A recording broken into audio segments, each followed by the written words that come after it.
Hey, what's happening? I wanted to make a very short video explaining what you're about to see. This video is a behind the scenes thing that I filmed September 8th. And I didn't know if I was going to release it. I was just sitting here messing around on a Friday night, and I had a lot of fun going back and listening to Philadelphia Freedom by Elton John, a song that was really powerful to me when I was a kid. I don't know why, but I was kind of just sitting here on my own, going through it, remembering all these cool things about that tune, the chord changes, the bass line's rad. And I kind of just buried it. And I found it recently. Today is December 4th. And I decided to just go, I'm just going to put it out. I chopped it up a little bit. But it's essentially just me sitting listening to a song on my own behind the scenes. And I just wanted to put it out and have you guys see me sitting here jamming to a song that I love. So I hope you have fun watching it. I had a really fun time making it.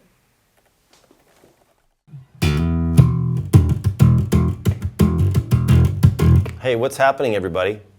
I wanted to do a little appreciation for Elton John. Philadelphia Freedom is a song that I heard when I was a kid, and it blew me away. I never knew why, but it was because the chord changes. I just realized now. I've never learned it, and I started learning it right now. I just kind of want to go through it for fun. It has some really cool bass things that it does. It does this cool, it's in B flat. It does this weird kind of chorusy, he does these cool things that are just like, in a few places, they're like, whoa, what's that? It's the bass. It sounds like a horn almost. And I just remember really liking it. And this is early. This is like 1978, I guess, 77, 8, 9. And I just recall it being like, wow, what is going on there? And it's the chord changes, so I just want to play along with it. I don't even know it. I know it's in B flat. I know, and then the change goes to E flat, the 4, of course. If you know music at all, and you're writing a song, let's say you're writing an A sharp, B flat, whatever, a really good change to go to, you know what it is? That everybody does, we do it in Sugar Ray. Everybody, Bob Dylan, the Beatles, Elton John, The Who, Rolling Stones, go to the 4. It's not a bad choice, there you go. That's a hint for you. All right, here we go. Let's just listen. This is music appreciation. It's already going nuts. That's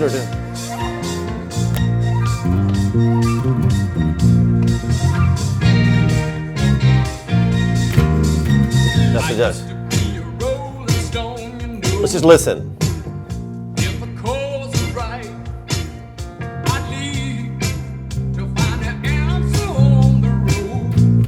Okay, not too weird. He's jamming in B.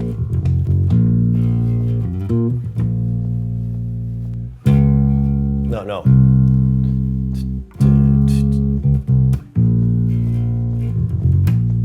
So, one cool thing that I like about this song is that for the bass, what it does is it moves and grooves in its own notes. Now, what I mean by that is, tabs are all over the place, and I love them. I do. I have a book coming out, and I talk about how I like tabs, and they're great.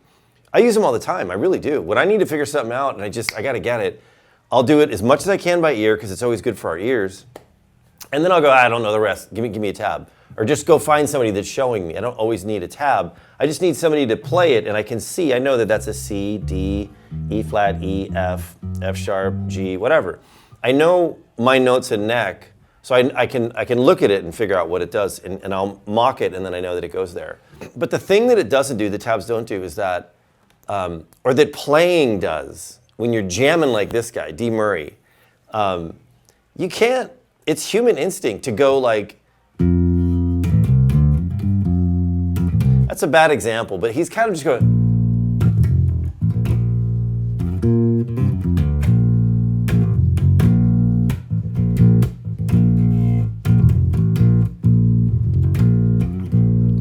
He's grooving in B flat, and he's moving, and he's stopping, and he's playing, and he's making a note, and a nuance, and a rest note, and a double note, and then a little 5, and then an octave, and then. So you could try to tab all that out, you know what I mean? Like you could tab all that out like crazy, but I don't think you should. And you should just learn your notes, and then you'll know that, oh, he's just playing B flat right there. That's all he's doing. He's playing in B flat. But learn to groove and learn to know what a fifth is. You're in B flat. F, is the fifth of B. They sound good together, see? There's the octave. He's doing that a lot. I'm not sure exactly the walk-up, but so that's my point, is that if you learn how to groove and have feeling and playing and life in your playing, man, that can't be beat. And your playing will be infused with feeling and emotion and life, and it's going to be really, really good. So tab's great. Learning how to play your notes and groove and play nuance and just be a good musician for a single note is really, really cool. Let's keep going. I used to be your heart beating for someone, but the times have changed. C, C sharp, C, B. Change. See, change. Go to the 4 from here. Right underneath it, always. Right here. Right under. That's the 4. 1, 2, 3, 4. Always go to the 4. That part. Da, da, da. What is that? That's so weird. I don't even know what it is, but it's dope.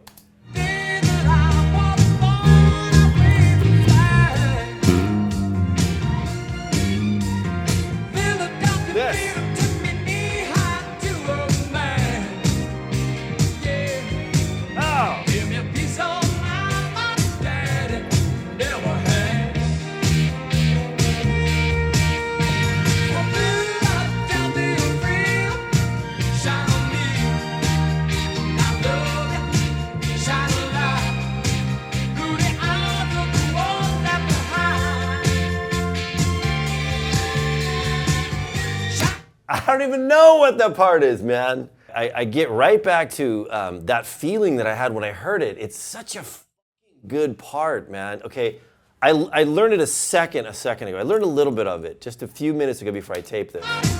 And it's just, that part is so dope. It's funky. It's super musical. Because he's doing, so I'll show you what he's doing. I learned it. It's a bunch of half steps. And so I was like, when I learned it, I'm like, that's what he was doing. That's what caught my ear as a kid, because I was used to stuff that was like all 2 notes, or 2 notes apart, like,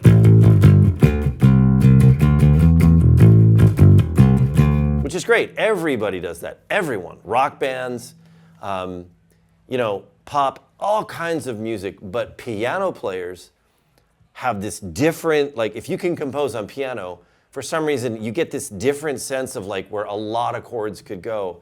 And it's always struck me that this song had that in it. Let's learn that rad, it's the pre to the chorus, I believe, or the chorus.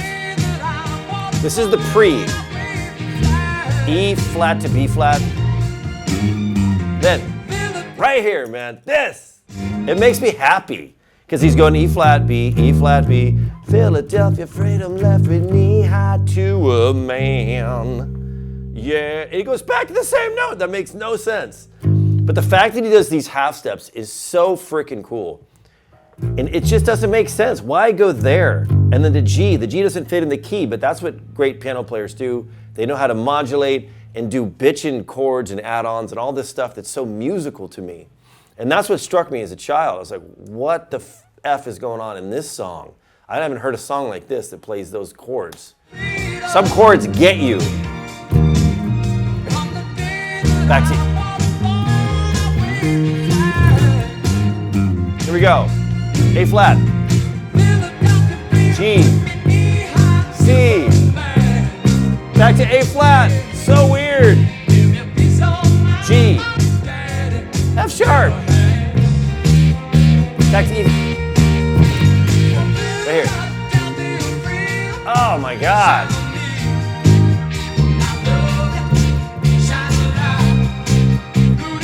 Oh, that chord. Ah, I keep hitting me with chords. That one. But it really, really affects me, man. To me, it is. To me, it affected me as a little kid, and I never forgot the sounds that these chords made, man. They're fucking so cool. They're groovy. They're super musical. That's hard to do. You can have groovy. You can have Sly and the Family Stone, or you can have James Brown, or Bootsy Collins, you can have George Clinton, you can have the Meters, you can have Stevie Wonder, whatever. You can have groovy. You can do slap, you can just groove. You can have the Chili Peppers. But to be effing groovy, like that section is in very musical, that's just like a total nother, that's like Beatles. That's like other level, that's like Beach Boys, that's out of here level of genius. We haven't even gotten to the first chorus. Well, I don't even know what I'm taping this for. I wanted to, I don't know if, maybe I'll release this, but this is my music appreciation. This is why I love this song. Kind of one of the reasons why I fell in love with music. It was all that new wave and punk rock, but this was a song that really hooked me too.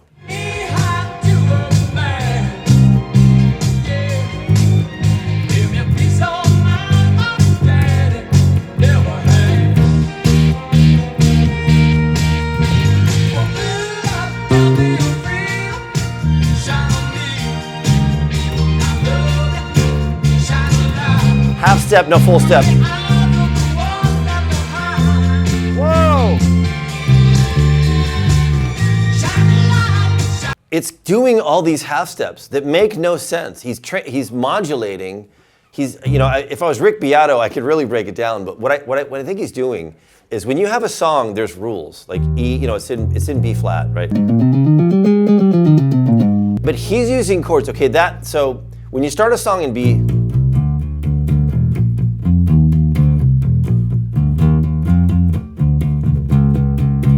Hear that weird chord, that sour one I just played? Note, excuse me. That doesn't belong, right? So in a way, that's what he's doing. Follow me? But he makes it belong. See, that's the thing.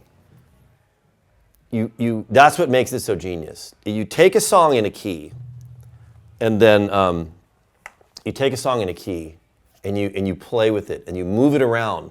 Then you can introduce in certain moments, I know they're called bridge chords, where this certain chord can share another odd keys chords, and so then you take the leap. And that's what he's doing. It's so clever, and I can't do it. I write we write simple stuff, Some people are very, very like that, but that's what he's doing. He's moving, he's playing, he's doing a song. I don't even know. Should I figure out what the notes are? Let's go back. Sorry, I'm going back. This is for me, this video. But he's using different chords that have nothing to do with the key, and he's doing it in a subtle, genius way that makes you go, oh! He's leading you on, man.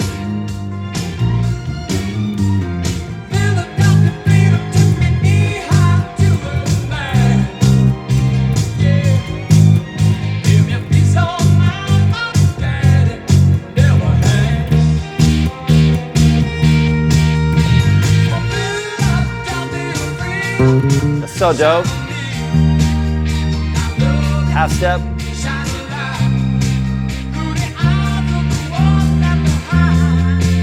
Oh, did he go to E there? Did he go to E there? Right here. That's rad.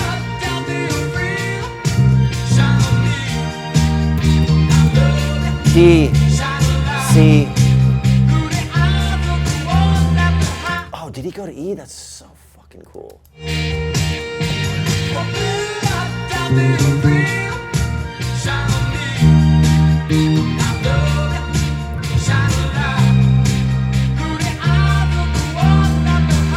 Yeah, he does. That's so dope, man. He doesn't go to F. See, I'm playing. Da, da, da, da, da, da, da, da, da, da. Oh! See? It stands out, but he can play it a certain way that it just sounds like it just gets you.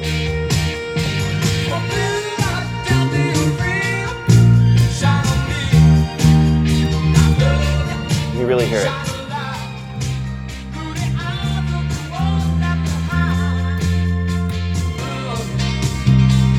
Rad little part.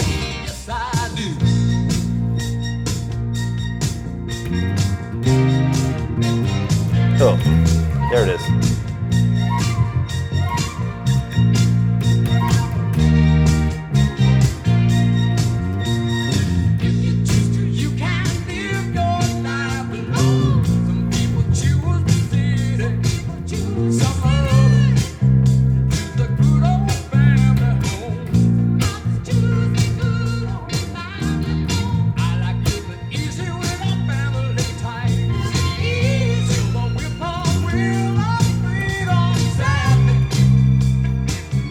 It's all tame. It's good. It's all normal right here.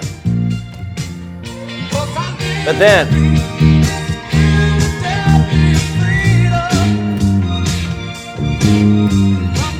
I don't know how to play that part. It's rad.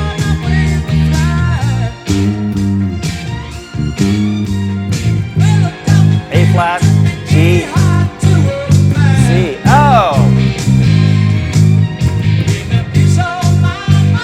I'm so bitchin'.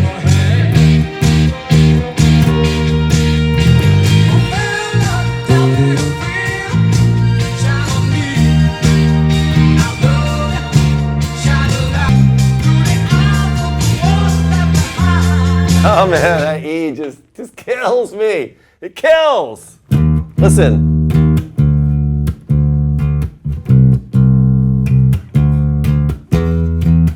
Oh man, that's so good.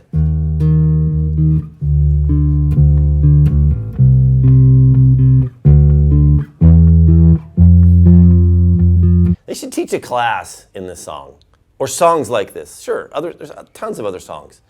But this one happened to get me hooked. I don't know why. It's a goofy title, too. He wrote it about like there was a tennis tournament or something coming. It was Bernie Taupin, his lyricist, Elton John's best friend and lyricist, wrote the lyrics. But they just, I don't know, Philadelphia Freedom? There was a tennis team in Philadelphia called the Freedom. And I don't know. So it's like, it sounds cooler to me in my brain, like what the lyrics are saying. But hey, man, that's what lyrics are all about. For you, make something up.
There's that E.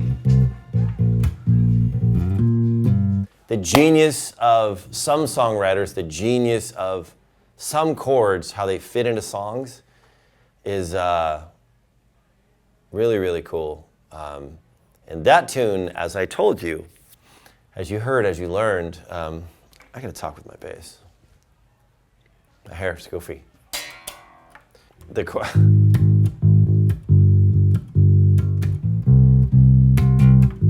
It's so clever to go back to A flat. I can't tell you. I cannot tell you. Young songwriters, myself, you think you got to go somewhere else. It's so smart. Don't go. Go back.